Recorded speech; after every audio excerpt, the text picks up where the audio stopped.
Buenas noches tengan todos ustedes. Yo soy Desiderio Morales. Estamos aquí en su segmento de percepciones y realidades, como todos los miércoles, en su canal astele.tv. Como todas las semanas, congregamos aquí a expertos de diferentes ámbitos relevantes para la vida nacional. En esta ocasión tenemos el gusto de tener aquí en el estudio al doctor César Astudillo Reyes. Doctor, muchas gracias por estar con nosotros. Gracias por la invitación. El doctor César Astudillo nos va a platicar en términos generales de la reforma política con énfasis en la parte electoral. El doctor Astudillo es doctor en Derecho con mención por la Universidad Complutense de Madrid. En la actualidad se desempeña como investigador titular del Instituto de Investigaciones Jurídicas de la UNAM, adscrito al área de Derecho Electoral. Es el director de la Revista Mexicana de Derecho Electoral del Instituto de Investigaciones Jurídicas de la UNAM y también es colaborador del periódico El Universal. Nuevamente, doctor, muchas gracias por estar con nosotros. Muchas gracias. Interesante currículum. Muchas gracias. Doctor, el tema es la reforma política, y la reforma política es un tema bastante amplio. De entrada, a mí me gustaría preguntarte, ¿cuál es la relevancia de esta reforma? Porque vivimos ahora sí que en el momento de las reformas, ¿no?, que nos sorprendieron a todos los mexicanos. Hay una buena cantidad de reformas, la reforma laboral, telecomunicaciones, obviamente la energética, que es de las más importantes, y de alguna manera no se ha hablado mucho de la reforma política. Digo, se habla en general, pero no se habla demasiado. ¿Qué tan importante es, doctor, en general? Pues mira, es una reforma relevante porque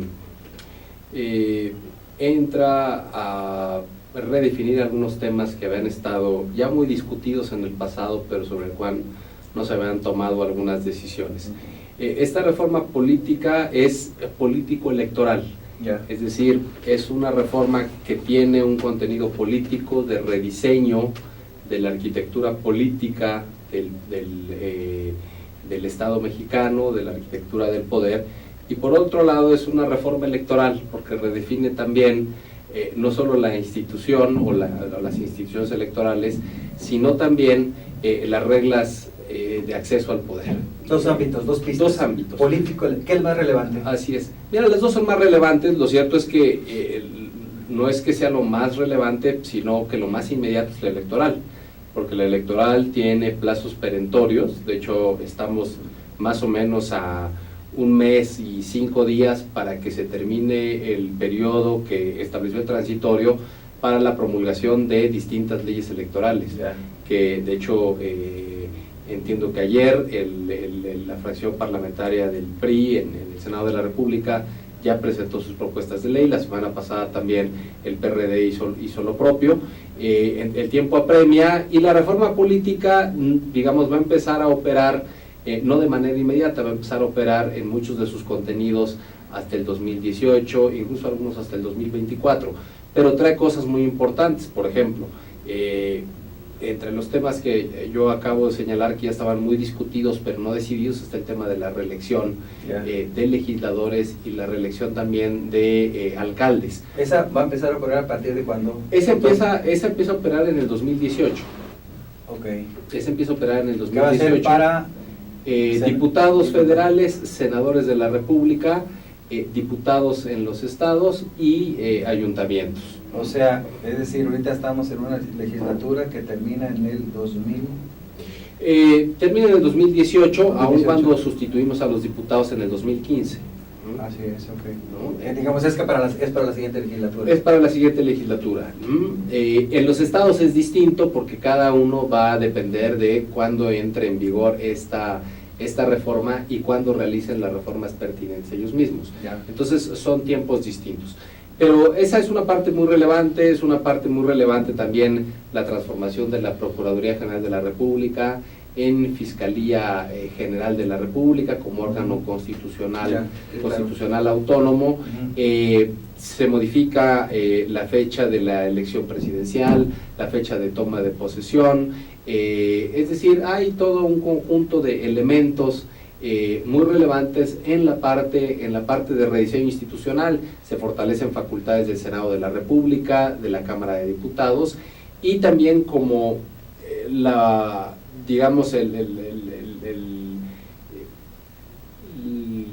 reforma más representativa o el cambio más representativo es una figura innovadora que se introduce, que son los gobiernos de coalición, es decir, la posibilidad de que el presidente de la República, que no tenga mayoría en las dos cámaras, pueda impulsar un gobierno de coalición. Muy europeo eso, ¿no, doctor? Sí. Estados Unidos no existe el gobierno de coalición, ¿no? Digamos, lo que pasa es que el sistema de partidos en Estados Unidos es distinto, son dos grandes partidos, entonces, digamos, no se da tanto el fenómeno de que el presidente necesite cogobernar con otras fuerzas políticas. Pero sí se da en Italia, en Francia, sí, porque en Alemania, tienen muchos partidos en España, políticos, están fraccionados. y ningún partido político logra obtener mayorías claras, como sucede en nuestro país desde el 97, ¿no? En donde el presidente puede tener mayoría en una de las cámaras, pero no en la otra. Entonces, esta es una herramienta muy importante para impulsar gobernabilidad dentro del sistema político mexicano. Claro. Veo, doctor, perdón, que son reformas muy importantes. Si te parece, antes de, para entrar más bien al detalle de la reforma electoral, sí me gustaría para el público que comprendieran más en detalle estos aspectos de la reforma política, aunque no sean tan inmediatos. De hecho, has mencionado varias cosas y todas son muy relevantes y muy innovadoras e impensables, de hecho, en la atmósfera política del país hará unos años, porque todas esas cosas pues nadie las hubiera previsto en realidad. En la parte, por ejemplo, de la reelección, doctor, ahí no alcanza gobernadores. No, los gobernadores y el presidente de la República no. Las únicas instancias administrativas que pueden reelegirse son los alcaldes. ¿Cuántas administraciones? Es una administración. Una administración nada más. ¿Fija algunas condiciones específicas o sencillamente que el pueblo diga que quiere que continúe? Fija algunas reglas que deben de ser ahorita mismo desarrolladas o reglamentadas por las leyes. Por ejemplo, en materia de diputados federales y locales, senadores y alcaldes, la regla inicial es que puedas ser reelecto únicamente si el mismo partido por el que fuiste elegido te vuelve a postular. Es decir, ya no puedes postularte por otro partido que no sea el que te postuló. Ya, ¿no? Es decir, es muy improbable, pero... Sí, sí, aun cuando había un sector que pugnaba por la posibilidad de que puede ser que ahora gobiernes por un partido y después quieras reelegirte como independiente, por ejemplo. Ya. Eso es lo que no se puede, debes de ir por el mismo partido político que te postuló. Entonces, esa es una, digamos, una de las principales reglas, pero, y otra de las reglas es el periodo, que para senadores es la posibilidad de hasta una reelección. Es decir, alcaldes, una. Senadores, alcaldes, una, que son 3 años iniciales, y el segundo periodo otros 3, es decir, 6 años totales. Senadores, una, es decir, 6 años iniciales y 6 de una reelección, son 12 años a una misma figura pública en el Senado. Y diputados hasta 4 ocasiones. La primera y 3 más para que también sean 12 años. Es decir, diputados y senadores pueden estar 12 años, y también los diputados locales, aun cuando en lo local va a depender de las legislaturas, porque si las legislaturas dicen no, únicamente un periodo de reelección, pues así se puede quedar, porque esto... Pero los alcaldes no, eso sí es general. Los alcaldes sí, y senadores tampoco. Un periodo, así es. Y en diputados locales, ahí depende. Sí, hasta 4, pero puede ser menos. ¿Y diputados federales, doctor? Hasta 4. Hasta 4 también. Dime una cosa, no hay que olvidar las lecciones de la historia, y esto fue un tema de gran debate, y obviamente Francisco I. Madero hizo un planteamiento de una reforma, de un cambio político muy importante que pues generó la Revolución Mexicana basada en la no reelección. Lo pregunto de manera muy, muy simple, ¿está bien o está mal que hayan hecho eso? Mira, ciertamente la no reelección presidencial es uno de los presupuestos básicos de nuestro orden constitucional, justamente derivado de la permanencia en el poder y las continuas reelecciones de Porfirio Díaz es que se hace la Revolución Mexicana y se da paso a un nuevo orden constitucional. Pero hay que entender también las lecciones de la historia, pero otras es que hay que entender que el tiempo cambia. El tiempo cambia. Es decir, estamos en contextos diferentes. Hoy la no reelección impide que tengamos un cuerpo legislativo profesional.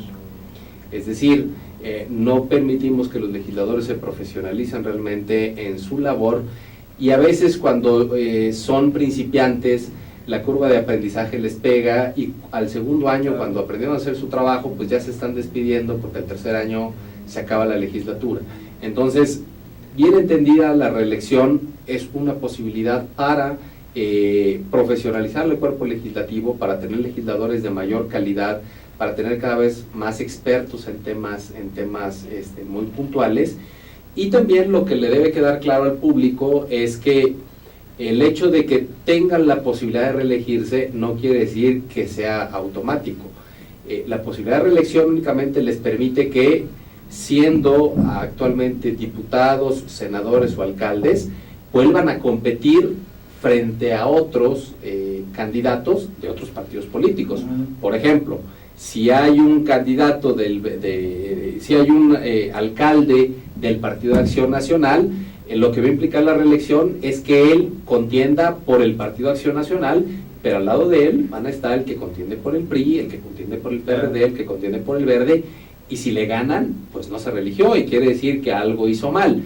En cambio, si hace las cosas bien, ahí está el aliciente para que el electorado diga, bueno, este amigo no lo hizo tan mal, vamos a darle el voto de confianza por otro periodo. Eso habla bien de la reforma, por así decirlo. Eso habla bien de la reforma, aun cuando hay que tener mucha precaución en lo electoral, porque lo que no debemos permitir es que quienes justamente actualmente están en cargos de representación y que pretenden reelegirse saquen una ventaja, justamente porque ya están dentro de los cargos, y sabemos que dentro de los cargos tienen acceso pues a prerrogativas, dinero público. Por ejemplo, los legisladores tienen dinero de su bancada, tienen recursos materiales, tienen coches, tienen secretarias, tienen teléfonos. Es el riesgo de aferrarse al del hueso. Exacto. Entonces, visto, lo que hay que hacer, o la legislación lo que debe preocuparse, es por establecer condiciones de equidad. Es decir, tanto del que está en el cargo como de los que no están y le están compitiendo el cargo. Pero lo que dices es muy cierto, porque por ejemplo en el caso, bueno, tú planteas el punto de que en la legislatura federal se batalla para profesionalizar el rol de los legisladores. En los alcaldes se da ese fenómeno igual o más agudo, porque digamos son 3 años o 4, la mayoría son 3 años, ¿verdad? En promedio, ¿no? Los que están, sí, los alcaldes. Sí. El primero apenas le están entendiendo, el segundo más o menos le entienden, el tercero ya tienen que irse y ver el proceso de la renovación de quién va a quedar, etcétera, ¿no? Entonces, de alguna manera, pues digo, suena lógico sí, que pueda ser útil eso. Además, en materia de alcaldes también hay que decir que 3 años no te da para hacer una planeación, sí, ni para desarrollar claro, por supuesto, determinado tipo de obras que por su propia naturaleza pueden llevarse más tiempo. Entonces, esas grandes obras los alcaldes no las realizan porque después no les reditúan, no las van a poder inaugurar ellos. Puede ser que el otro que llegue, aunque sea una obra buena, que le quiera dar su sello, la pare. Entonces, la posibilidad de 2 periodos sí hace que los alcaldes puedan establecer una planeación más allá de los 3 años que inicialmente. Y si el tipo es malo, pues no lo van a reelegir, ¿no? Exactamente. Al final de cuentas, eso es lo importante, que la decisión queda al voto de los ciudadanos. Ya. Doctor, en el tema de coaliciones, que es un tema muy europeo, ¿por qué lo hicieron? Lo hicieron, supongo yo, que por la experiencia de la elección de López Obrador con Calderón, de que fue muy... ¿El gobierno de coalición? Sí, así es. Mira, es una cuestión europea, pero hay que decir, ya los tipos de gobierno ya están muy mezclados, ya no se puede decir que hayan modelos puros y decir que los gobiernos de coalición son típicamente europeos. Si tú ves América Latina, esto es más de realidad política. Allá donde no hay mayorías claras, donde hay muchos partidos políticos, donde los mismos partidos están polarizados ideológicamente, sí, están muy distanciados ideológicamente, hay necesidad de inyectarle al sistema herramientas que permitan la gobernabilidad. Nosotros, de alguna manera, desde 1977, nos estuvimos preocupando por la representatividad. Era un sistema hegemónico, el PRI tenía una hegemonía muy importante, la oposición casi no existía, entonces la preocupación institucional fue cómo generar un pluralismo político. Y a partir de ahí empezamos a inyectarle dinero público a los partidos políticos, a reconocer partidos políticos que no tenían reconocimiento, como los partidos, pues el comunista, varios partidos de izquierda radical, para que justamente pudieran tener una representatividad a nivel nacional. Pero esa representatividad repercutió, y en 97 quedó claro, en justamente que ningún partido político tuviera una mayoría clara dentro del Congreso.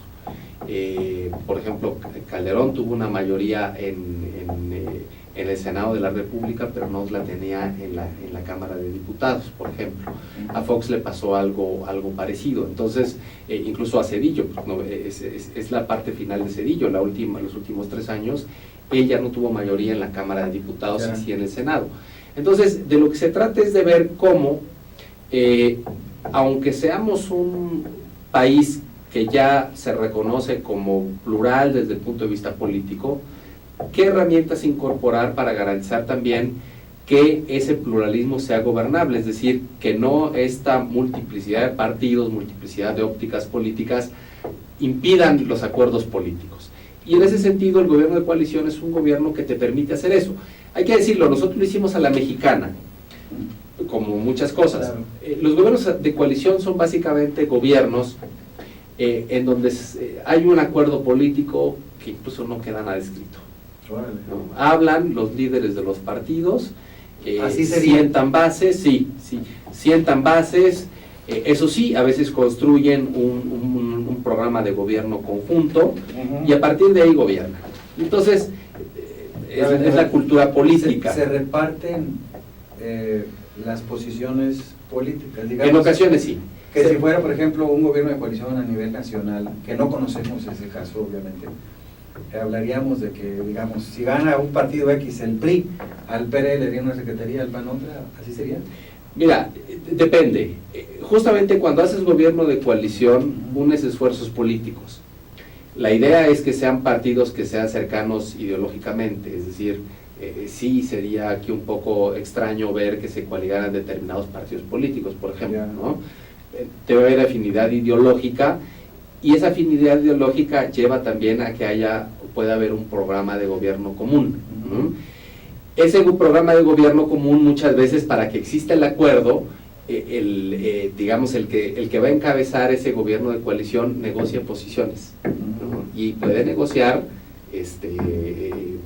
digamos, en nuestro caso, de secretarías, ¿no? Es decir, lo que pasó con Fox, que no quiso hacer, ¿no? Recuerdas que fue con el Verde y le pedían que, bueno, el secretario de Medio Ambiente fuera el líder del Partido Verde, y no quiso, ¿no? Y ahí fue donde empezó a perder él el apoyo del Verde, ¿no? Aquí es justamente eso, se reparten muchas cosas, se arma un programa de gobierno. Así funciona en Europa. Sí, nosotros lo hicimos a la mexicana porque aquí los políticos no están muy dados a respetar la palabra.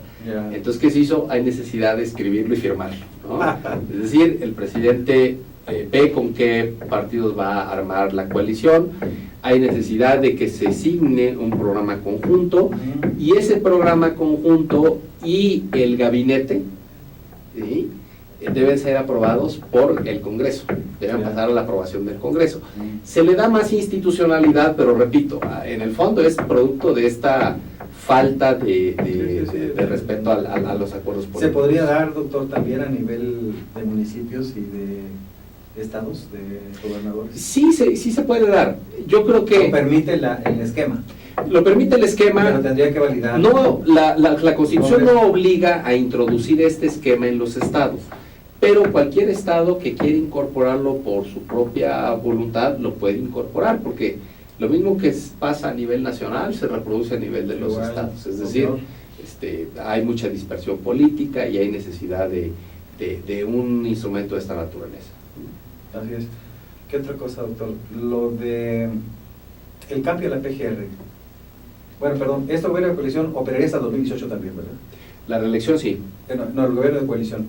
Lo de gobierno de coalición, eso no lo tengo claro, no lo tengo claro cuándo operaría, pero yo creo que eso opera desde ya, Ya. Por ejemplo, va a depender de la elección de 2015. Si la elección de 2015 que elegimos Cámara de Diputados, también hay una minoría, hay una minoría del grupo parlamentario del partido del presidente, esto se podría realizar, ¿no? Así es. Y pasando al tema de la PGR, que cambia, ¿qué es lo que está pasando ahí en la PGR? ¿Cuál es la reforma? La reforma es que actualmente la Procuraduría es una dependencia del Poder Ejecutivo. Ya. La pone el presidente. Está adscrita orgánicamente al Poder Ejecutivo, a la administración centralizada, es decir, al lado de las secretarías de Estado, y al titular lo pone y lo remueve el presidente, ¿no? Ahora la idea es que sea un órgano constitucional autónomo, ¿no? Un órgano fuera de los tres poderes del Estado, y que el proceso para la designación del fiscal general, que ahora así se va a denominar, ya no corresponde exclusivamente al presidente, sino eventualmente el presidente propone a un conjunto de nombres, y es el Senado el que designa al titular de la fiscalía. No se elige como en Estados Unidos. No se elige. La novedad es que se le restan prerrogativas al presidente. Sí, la novedad es que justamente se saca del órbita del presidente, y eso tiene que ver con la eficacia y la eficiencia en la procuración de justicia, y en el hecho de que la justicia no responda a criterios o intereses políticos, sino a criterios de justicia y de derechos, ¿no? Muchas veces han habido episodios, los conocemos bien en la historia de México, que se utiliza la Procuraduría pues con fines políticos, ¿no? Yeah. De lo que se trata es justamente de alejarla del Ejecutivo para que tenga una función más técnica, plenamente técnica, ¿Y especializada. tendrá que ser aprobada esa lista de personas por las 2/3 partes de Sí, hay una mayoría calificada del Senado de la República para elegir ya de la Cámara de Diputados solamente? No, solo del Senado. Aquí solo tiene competencia el Senado de la República para elegir al fiscal general con una mayoría de las 2/3 partes. Vaya que es un cambio importante. Es un cambio muy importante porque además está cambiando el sistema de impartición de justicia. Sabemos que ahora estamos yendo hacia lo que coloquialmente se conoce como los juicios orales, después de que veníamos de una tradición escrita, y eso también modifica de manera muy radical la función del Ministerio Público, ¿no? Es más, es una parte también muy olvidada. Muchas veces la ciudadanía ve que a los delincuentes los dejan salir a través de amparos que se piden en el Poder Judicial, pero justamente esos amparos se dan porque el Ministerio Público no hizo bien su trabajo. Aquí lo importante para todo fin práctico, bueno, la justicia es un tema altamente sensible como la seguridad. El punto es de que mejore. Totalmente, y me parece que con este esquema vamos a dar saltos de calidad muy importantes. Así es. Estamos con el doctor César Astudillo Reyes, nos está hablando de la reforma política y las implicaciones electorales. Yo soy Desiderio Morales, estamos en su segmento de percepciones y realidades. Regresamos en un momento.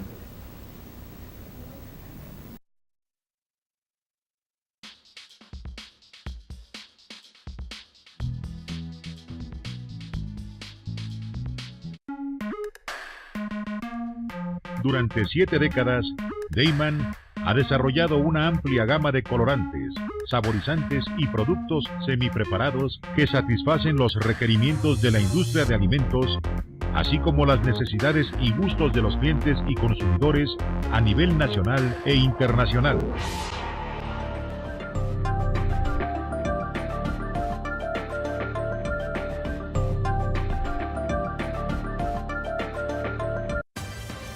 Con Trujillo Betanzos y Asociados, tus proyectos están en buenas manos.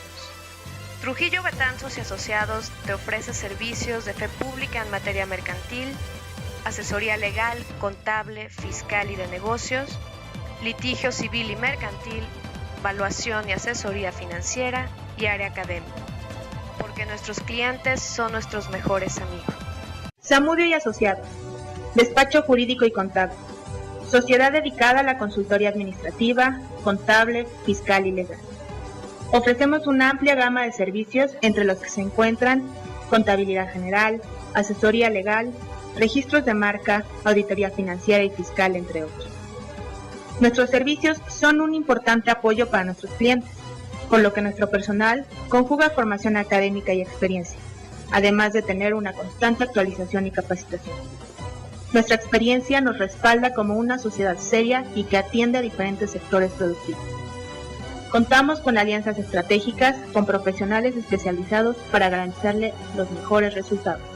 Ruiz Robles, corredores públicos y peritos traductores. Trabajamos para darle seguridad, confianza y un servicio profesional en sus asuntos relacionados a fe pública, valuación, arbitraje comercial, asesoría jurídica y traducciones.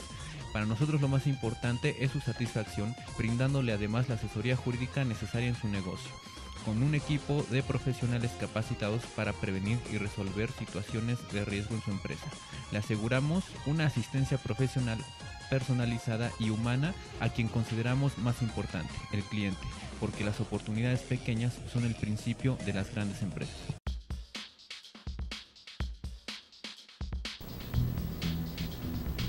Regresamos con el doctor César Astudillo Reyes. Estamos con el tema de la reforma política y las implicaciones electorales. Doctor, nomás para terminar lo que veníamos comentando ahorita antes del corte, es decir, este cambio en el esquema de selección de lo que llamas el fiscal, que es el de la PGR, ¿verdad? Sí, el procurador. El Procurador General de la República. ¿Tú crees que tiende a mejorar la procuración de sí, justicia? Yo creo que sí. Sí, va a dar saltos muy importantes, sí. Repito, aquí de lo que se trata es de que alejarlo del Poder Ejecutivo le da más espacio, más margen de maniobra. La reforma trae consigo una transformación, y no solo un cambio de nombre, es una transformación interna de la Procuraduría en Fiscalía, y de lo que se trata es que justamente a partir de aquí inicie un salto de calidad del trabajo que realizan los ministerios públicos. ¿Y esta reforma, doctor, va a ser operante u operable a partir de cuándo? Esta sí, nada más ahora que se expida la ley orgánica de la Fiscalía, y el cambio es paulatino, pero es rápido. Esto sí no se va, lo que te digo que se va hacia el futuro son estos cambios que pasan por elecciones, digámoslo así. ¿Y qué pasa en los estados con esta idea? ¿Los estados la deben adoptar o pueden adoptar? Hay una previsión de que garanticen la autonomía de las procuradurías.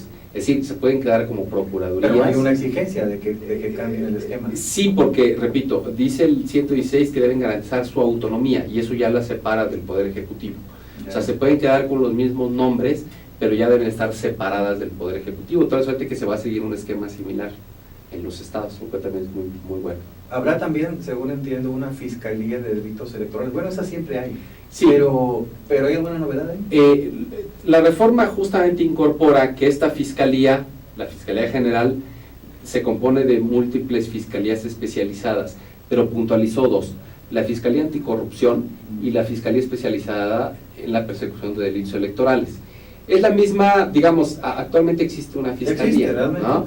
Pero repito, ahora vamos de la mano de que la Fiscalía en general va a tener un gran cambio, y también se supone que debe haber un gran cambio en la Fiscalía Especializada, porque ya del lado electoral también hay la exigencia de expedir una nueva ley de delitos electorales, que tiene que operar esta Fiscalía Especializada, porque ahorita la persecución es muy endeble de los delitos electorales, y se trata ahí de darle una mayor fuerza. ¿Y esa ley nueva de delitos electorales será federal?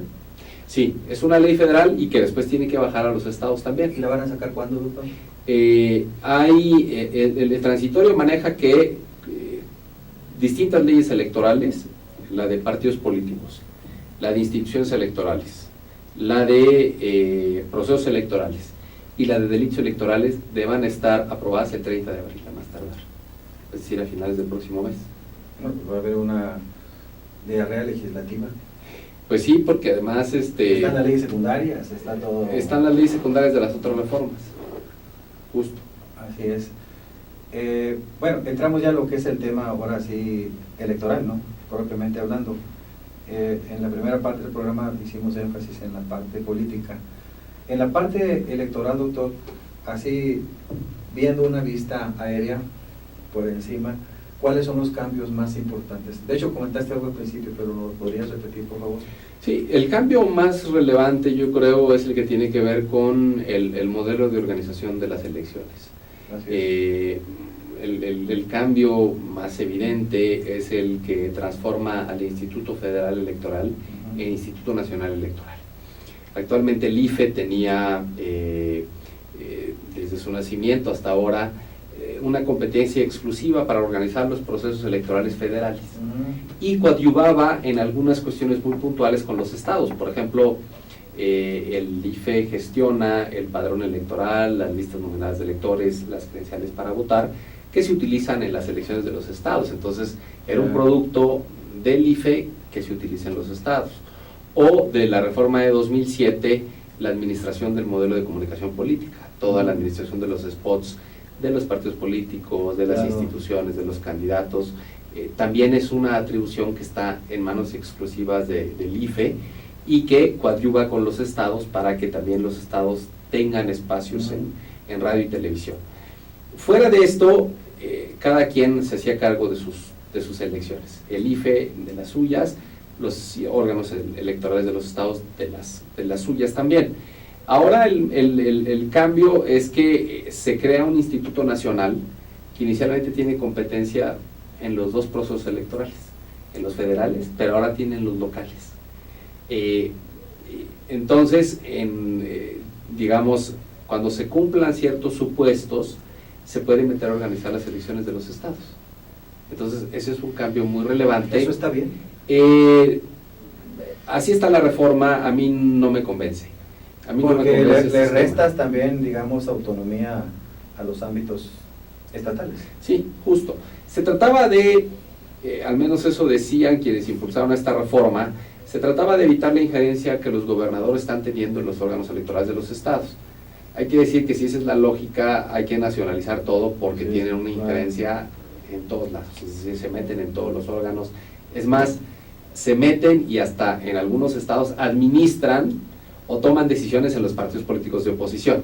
Entonces, si esto es así, que no tengan injerencia en las instituciones. Pero doctor, este personaje, ¿se va a llamar cómo el nuevo funcionario que va a sustituir al del IFE? ¿Cómo se va a llamar? Instituto Nacional Electoral. ¿Y va a ser un director?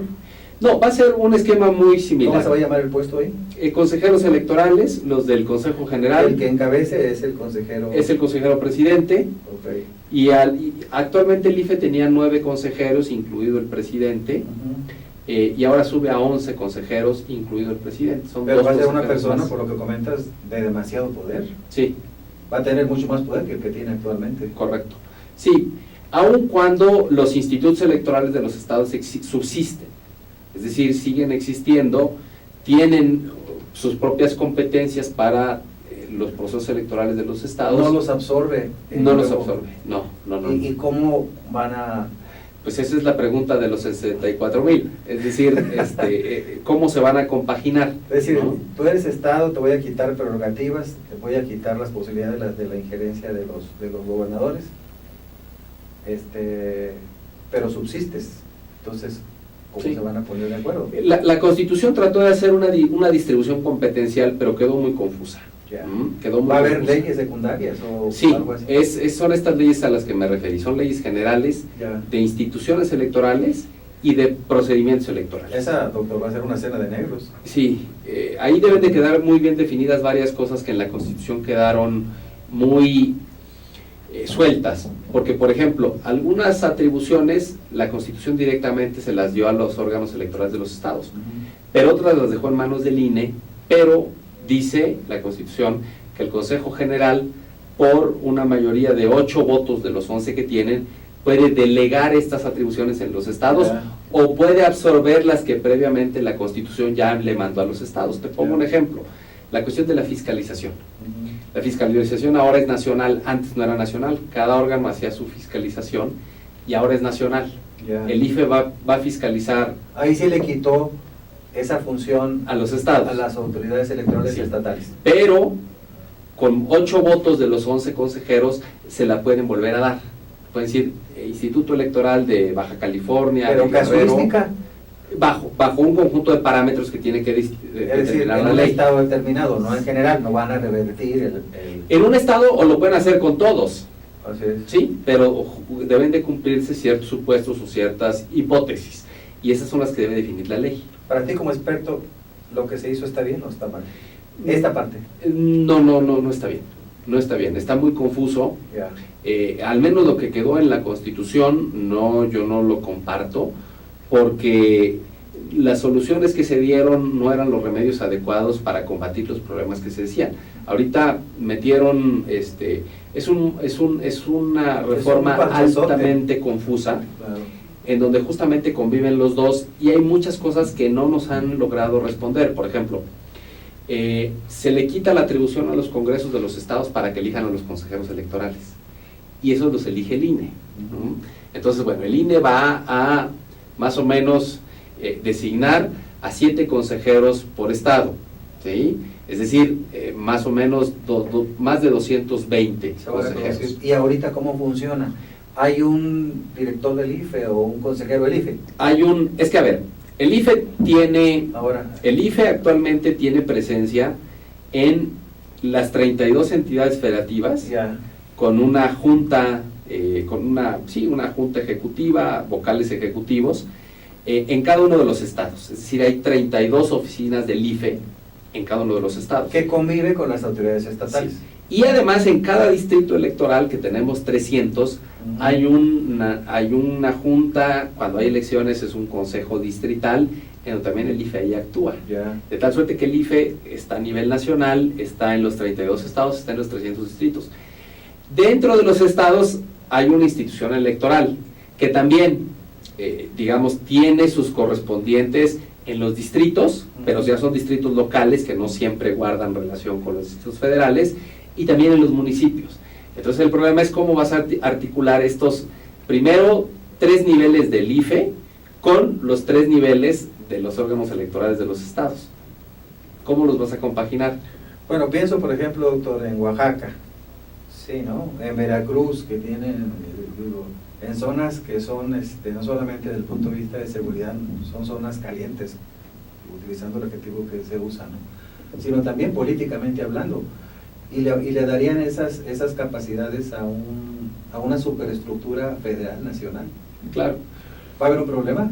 Sí, van a haber muchos problemas, porque los órganos electorales de los estados, dado que a los jefes los van a designar desde el INE, Exactamente. van a tener un jefe en el INE, pero el dinero de las elecciones lo sigue dando el Estado. Y sabemos que el que paga manda, entonces hay 2 jefes. Órale. Un jefe institucional, que es el INE, y un jefe económico, que es otra vez el gobernador. Ujú. En eso no pensaron, eso no está determinado. Otro problema, con el objeto que esto está bien la idea, pero está mal instrumentado, de profesionalizar a los funcionarios electorales de los estados, los meten a un servicio profesional electoral nacional. Actualmente el IFE tiene su servicio profesional y es muy sólido, digamos, ¿no? Hay que meter ahora a los de los estados, pero no hay previsión de cómo se va a hacer eso, Ya. ni de quién va a pagar eso, porque meterlos al servicio cuesta. Hay necesidad de homologar las plazas, hay necesidad de homologar tabuladores, hay necesidad de homologar funciones, hay necesidad de homologar antigüedades, es decir, es un problema. Doctor, a ver, digamos que si tuviéramos aquí frente al votante, ¿no? ¿Estás de acuerdo conmigo que diría, bueno, que hagan lo que sea, pero que las elecciones estén bien organizadas, que sean limpias, que no haya delitos electorales, porque de alguna manera el sistema político mexicano ha avanzado en ese terreno, a gritos sombrerazos, pero ha avanzado. ¿No se va a afectar eso? Pues mira, se trata de tener procesos electorales de mayor calidad. Porque ahí hay un problema. Mira, la garantía aquí que hay es que el INE va a ser un IFE reforzado. Así es. Es decir, hay que decirlo, aun cuando hay partidos políticos y personajes de la vida pública que digamos, que se han encargado de pegarle constantemente al IFE, hay que decirle, el IFE realiza bien su labor. Claro. Es decir, organiza bien las elecciones. Que ya lo han metido a cosas que no debe conocer y que porque pegó una pancarta o porque me sacó la lengua. Bueno, han sido los partidos los que han metido al IFE. Creo que no está en dinámica. debate que las elecciones, y es la percepción general ahora, son elecciones limpias. No son totalmente transparentes, ¿verdad? O sea, pero son más limpias que Yo creo que, hace 20 años. Tienen un gran nivel de confiabilidad. Sí, es decir, es muy alto. Los votos que entran a las urnas se cuentan bien y hay una confianza de que eso se produce en un resultado. Ya si el elector llegó coaccionado, si un partido le compró su voto, pues eso es otra cosa, ¿no? Que habrá que atacar ese tipo de Sí, situaciones. pero eso también. es externo, eso es parte de los partidos políticos, no de la institución electoral. Ya. ¿No? Entonces, digamos que en esa parte hay confianza de que los procesos electorales sigan manteniendo gran calidad, porque, hay que decirlo, la estructura del INE va a ser la estructura del IFE nada más reforzada por estas nuevas competencias que va a tener. Entonces, yo sí tengo confianza de que seguiremos teniendo procesos electorales cada vez de mayor calidad, y hay que ver cuál es la relación que va a querer tener el INE a través de sus 11 consejeros con las autoridades de los estados, porque curiosamente puede designar a los consejeros y los puede remover en cualquier momento, lógicamente bajo supuestos específicos, de tal suerte que al menos va a haber una mayor vigilancia de lo que se hace en los estados, y eso también le va a dar más dosis de confianza a los procesos electorales que se organizan desde los estados de la República. Bueno, este esquema, doctor, va a empezar a operar el año que entra en las elecciones de 2015. Y eso es lo más preocupante, porque es muy poco tiempo es para muy poco poder tiempo. armar toda la nuevo conjunto de reglas de operación entre el ámbito federal y estatal, todo ese, porque ahí también se percibe pues, una lucha de poder, digo, hay que decirlo con todas las letras, entre los ámbitos federales y estatales, ¿no? Claro. Mira, sí, el cambio está siendo un cambio, te decía que en lo político esto se va al 18 y al 24, Ahí sí. esto es de meses. Sí, claro. Y además hay que decir, los plazos están muy restringidos, es una reforma que debe salir en lo inmediato, porque las leyes que ahorita emite el Congreso son necesarias para que los estados también puedan adecuar sus leyes. Y el problema es que en los estados hay la necesidad de reformar la Constitución, las leyes electorales, las leyes de medios de impugnación, las leyes de delitos Todo electorales. eso antes de julio de 2015. Todo eso, no, ni siquiera antes de julio de 2015. No, antes de todo eso diciembre, yo creo. en junio de este año. Porque hay una disposición constitucional. Junio de este año. Junio, es decir, en 3-4 meses, en 3 meses.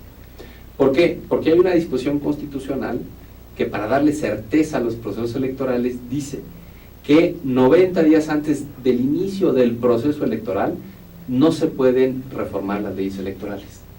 Entonces, el proceso electoral federal inicia tal cual está actualmente, pero eso también se puede mover en octubre de este año, en los primeros días de octubre. De tal suerte que la reforma de las leyes, si no se hace en los primerísimos días de junio, ya no hay posibilidad, y todo esto se tiene que mandar a la próxima elección. Ni siquiera se ha desaguado todavía la reforma federal, por así decirlo. No, es en la que estamos apenas.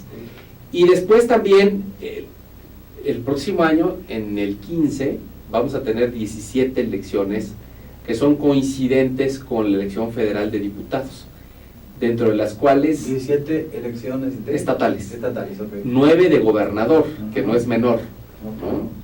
9 de gobernador ¿Hay elecciones y 8 intermedias. Pues, ¿en Nuevo León?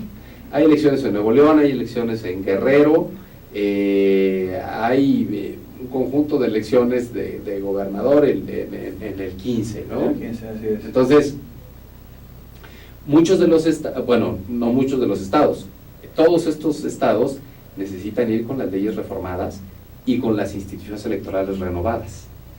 El problema es que si nos empezamos a tardar, si el Congreso de la Unión se empieza a tardar, pues si esta reforma no, si nos metemos en ese umbral de los 90 días, ya estas reformas no pueden operar para las próximas elecciones. Entonces, aunque las culminen, nos tendríamos que ir a la elección con las actuales leyes electorales. Anterior.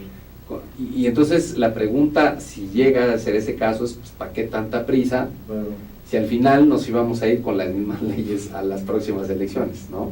así es. Yo tengo confianza de que las leyes salgan. Digo, ayer el PRI ya presentó su propuesta, pero lo que es preocupante es lo de los estados, porque lo que ayer se presentó es esta ley que después le permite a los estados e incluso al propio Congreso modificar, por ejemplo, el COFIPE, Ya. que ahí viene. O sea, necesitan estas primeras leyes para que después se proceda a modificar todas las demás. Entonces, el asunto no es menor, va a ser algo muy apresurado, finalmente queda todo abril, todo mayo y de alguna manera parte de junio. Claro. ¿no? Pues esperemos, doctor, que lo saquen, porque si no, digo, y si a eso le añades algo que no tiene que ver estrictamente con todo este marco constitucional, sino con el, digamos, con el entorno de las elecciones, que no va a ser fácil el año que entra, es decir, por la crisis económica, por la economía que está complicada, por la seguridad, que no hay una percepción muy clara de parte del hombre de la calle, ¿no?, de que está mejorando. Entonces la lucha de los partidos va a ser terrible, ¿no? Claro, Todos traen problemas. claro. Todos los partidos traen problemas, ya hablamos ya de cuestiones de imagen, ¿verdad? Pero, es decir, no es un entorno sencillo el que estamos planteando, ¿no? Totalmente. Que no tiene que ver con esto pues son cambios de carácter institucional que se tendrán que sacar. Doctor, en materia de partidos pequeños y de candidatos independientes, ¿qué hay? Bueno, de candidatos independientes, esta reforma vino a incorporar dos elementos claves. Los candidatos independientes son producto de la reforma política previa, de la de 2012. Ya. Es decir, son una reforma previa, pero la reforma se había diseñado mal de tal suerte que hubo necesidad de hacer dos ajustes posteriores. Uno, para que los candidatos independientes también se reconozcan en los estados de la República, y ahora con esta reforma se reconoce que los candidatos independientes tienen, al igual que los candidatos de los partidos políticos, derecho de acceso a la radio y la televisión para sus promocionales y también alguna modalidad de financiamiento público. Ah, caray, no estaba eso. No, eso no estaba regulado, ¿no? Ya. De hecho, las candidaturas independientes necesitamos regularlas a nivel federal y necesitamos regularlas a nivel de todos los estados de la República. ¿Por? Porque es obligación constitucional. Ya. Porque, repito, esta es una reforma previa que ya obligaba a introducir esto desde el 2012. Entonces no lo hicimos. Entonces ahora se vinieron incorporando algunas cosas, pero ahora sí es obligatorio hacerlo para que en el 2015 ya hayan candidatos independientes. O sea, haya la posibilidad de que se inscriban independientes. Tiene que haber ya candidatos Sí, sí, porque, digamos, es obligación. ya va a haber obligación legal de que haya la regulación para que ellos puedan competir. Dime una cosa, doctor, ¿se les están facilitando las cosas a ellos, a este grupo de nuevos tiradores de la...? Todavía no lo podemos saber porque no están las leyes reglamentarias, Ya. es decir, mira, ya hay experiencias. En el 2012, Zacatecas y Quintana Roo ya eligieron independientes, ya tuvieron la posibilidad de elegir independientes. Zacatecas ganó un independiente. ¿Qué queda? ¿Cuál es la experiencia de esos estados? La regulación legislativa les impone muchos candados, deben de sortear muchos obstáculos. En consecuencia, de lo que se trata ahora, yo esperaría en la legislación federal y en la de los estados, es que se facilite, ¿no? O sea, esta es una figura necesaria en nuestro país. Los partidos no van a cambiar o difícilmente van a cambiar si no tienen una competencia real, si alguien no es capaz de hacerle ruido mediático. O sea, va en la dirección y esos correcta, son los candidatos necesaria. independientes. Yo creería que sí. Yo creería que sí. Es decir, aquí necesitamos, nuestra democracia ha avanzado mucho en lo electoral, pero la democracia necesita demócratas y los partidos actualmente no son muy demócratas. Digamos que es una democracia, si me permite la expresión, doctor, no muy productiva en muchos terrenos, ¿no? Es la verdad. Sí, correcto. Entonces, esta reforma trajo consigo estas dos que sí son avances importantes, de que, repito, se les debe garantizar acceso a radio y televisión y se les debe de garantizar también prerrogativas, no igual que los partidos, porque no podría ser así, pero sí mínimas para que puedan competir en condiciones medianamente de equidad con los candidatos de los partidos políticos. En partidos pequeños se hablaba, por ahí vi un documento de que se hablaba de que le subieron la canasta, ¿no? Los partidos, a los... Sí. Le Tienen subieron, que tener un porcentaje de votación de 3. actualmente era el 2%. Así es. Sí, para que un partido mantuviera el registro como partido político nacional, debería acreditar que después de una elección ganaba más del 2% de los votos. Ahora se subió un punto porcentual, ahora debe garantizar que gana el 3%. El asunto no es menor porque este punto porcentual puede hacer que algunos partidos minoritarios estén en riesgo. Entonces, pero también eso hay que decirlo, es importante desde el punto de vista de deben demostrar que son partidos fuertes, que son partidos representativos, y eso se hace a partir de que ganen un mínimo de votos. La democracia mexicana es improductiva en muchos sentidos y es cara, y hay mucha gente, y Sí. hay demasiados jugadores. Totalmente. Para el tamaño del... Totalmente. Entonces eso pues, creo que va en la dirección correcta. En el balance, doctor, haciendo una especie de resumen, todos estos cambios los ves correctos, adecuados, los ves buenos para el desarrollo del país. Mira, la parte de política que hablamos al principio, yo creo que sí va en una dirección correcta, salvando 2-3 elementos que son cuestionables. Pero yo creo que en términos generales es una buena reforma la política. La electoral yo tengo muchas dudas y tengo muchas suspicacias de que hayamos hecho lo correcto. La semana pasada, jueves y viernes, hubo un evento del IFE pues de despedida, ¿no? En donde convocaron a los expresidentes y todo. No era ni siquiera necesario, tú que te dedicas también a las cuestiones del marketing político, no era necesario cambiarle el nombre. Mira, en 10 años y en 15 años, la gente le va a seguir llamando Dime una cosa, IFE. doctor, así rápido, ¿tendrán que emitir otras credenciales, director? Las nuevas van a salir ya con la nomenclatura INE y paulatinamente las van a ir sustituyendo. No se puede hacer una sustitución de todas, pero las van a ir sustituyendo paulatinamente. Pero el problema es que se tiene que sustituir todo, la papelería, hasta las camisas que dicen IFE, las gorras, los logos institucionales. Es sencillo, pero pues eso es un trabajar. Y nos dijeron que la reforma iba a ser para abaratar. Esta reforma va a salir mucho más cara, ¿no? ¿Pero tú confías en que sea para bien del país, en el balance? Mira, yo esperaría que sí, yo le apuesto al éxito de las dos reformas, de la política y de la electoral. Este país no se puede dar el lujo de apostar al fracaso de las elecciones o a poner en riesgo la organización de las elecciones. Las elecciones en nuestro país son elementos que inyectan estabilidad, paz, tranquilidad y paz social. Y eso es un activo que no nos podemos dar el lujo de menospreciar. Entonces, yo espero que la reforma salga bien, que ahorita los legisladores logren eso que está confuso en la Constitución, logren definirlo adecuadamente para que nazca un INE con fuerza, con autoridad, con legitimidad política, con credibilidad ciudadana, y que inmediatamente pues, ponga manos a la obra porque el inicio de la elección está a la vuelta de la esquina, ¿no? Va a ser un reto complicado. Así es.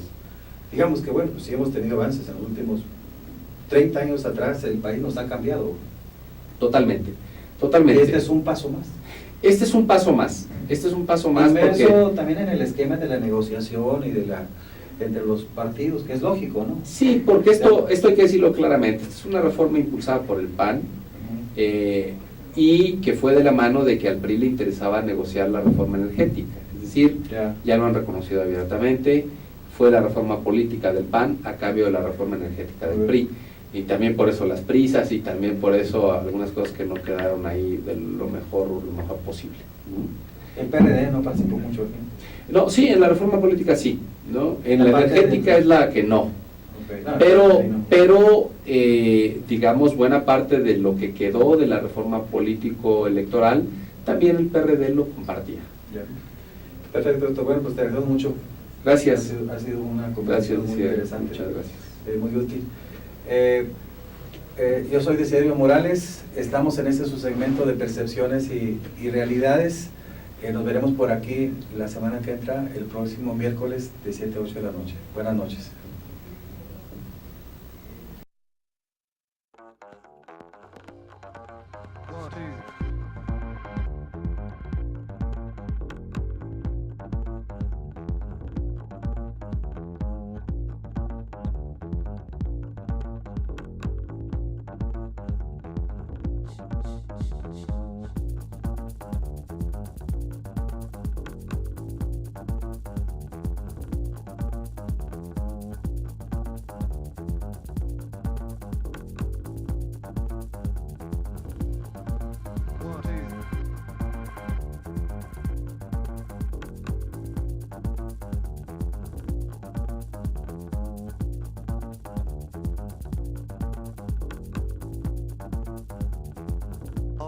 Colors are changing.